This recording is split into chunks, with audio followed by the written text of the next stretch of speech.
The biggest issues facing our nation and the Low Country addressed tonight. Out of control inflation. An historic Supreme Court ruling.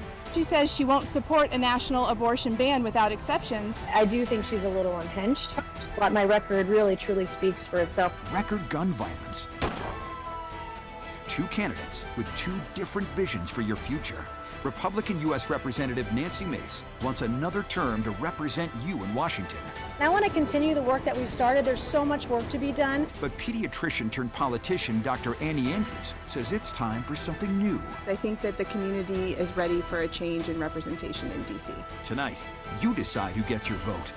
Live from the News 2 studios in Mount Pleasant, South Carolina, this is the first Congressional District debate. Good evening. I'm Carolyn Murray from WCBD News 2 in Charleston. Thank you for joining us. And I'm Ben Singer from WSAB News 3 on your side in Savannah. Tonight we are broadcasting to viewers across South Carolina's Low Country. Voters in Charleston, Berkeley, and Dorchester counties are joining us on WCBD News 2.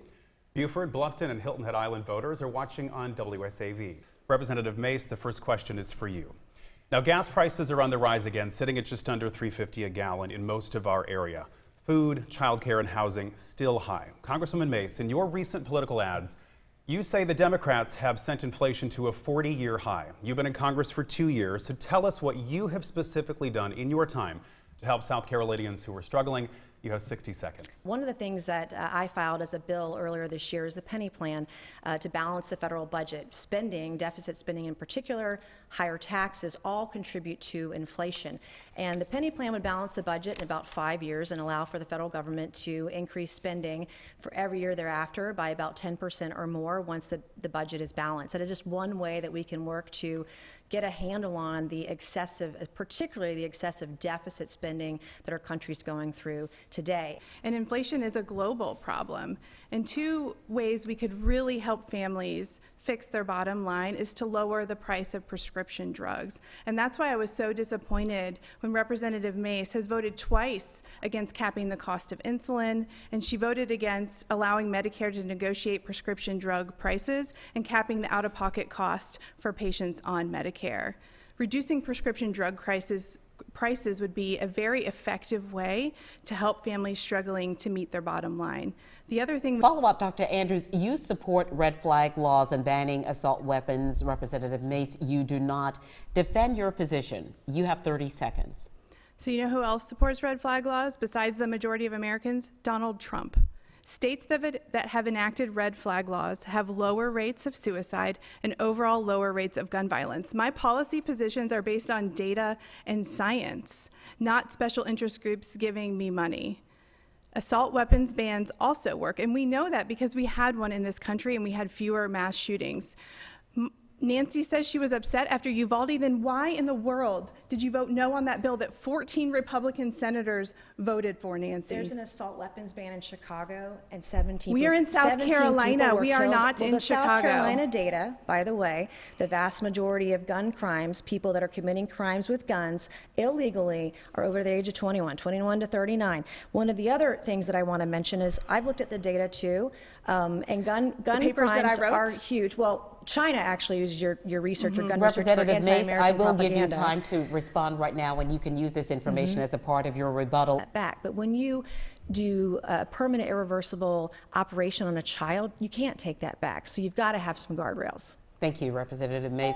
Dr. Andrews, you voluntarily took unpaid leave from your position at the Medical University of South Carolina. You will be able to in just a moment. Thank you. You indicated that you felt threatened last year. It was the result of tweets from Representative Mace regarding this very issue. Will you please explain your views on this issue and also explain if you felt misrepresented by the Congresswoman's comments? You have 60 seconds to respond. Thank you for this question. And I'm going to start by saying that bullying children is never okay, especially when you are a sitting member of the U.S. House of Representatives. I've not bullied any kids. As a pediatrician, I can't even. That's as a pediatrician, it is my duty and privilege to serve every child in the Low Country.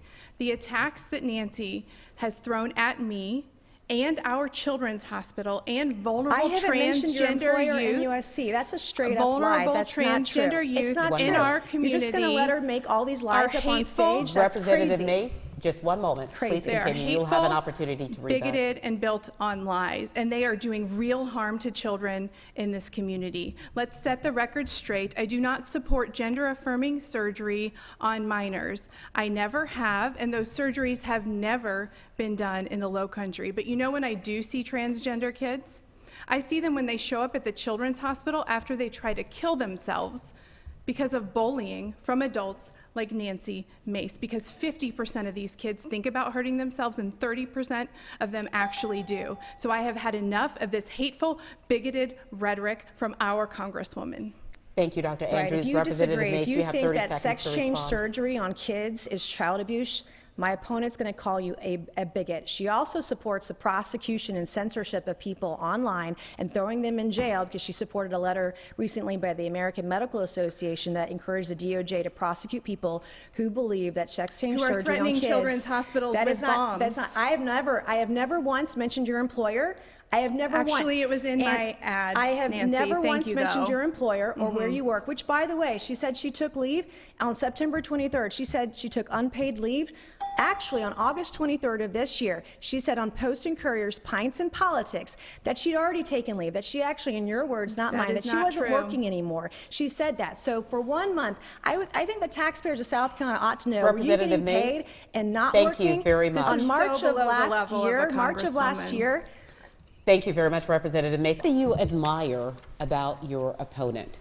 Representative Mace, we begin with you.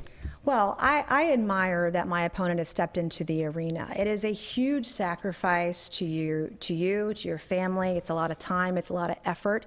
It's putting yourself out there in the public, and it's not easy. I know that more than anyone. And when I ran for office in 2020, my car was keyed the day that I had a debate. I've had my house spray painted. I've had my house trespassed on for the second time this summer, second time in a year. The sacrifices are enormous.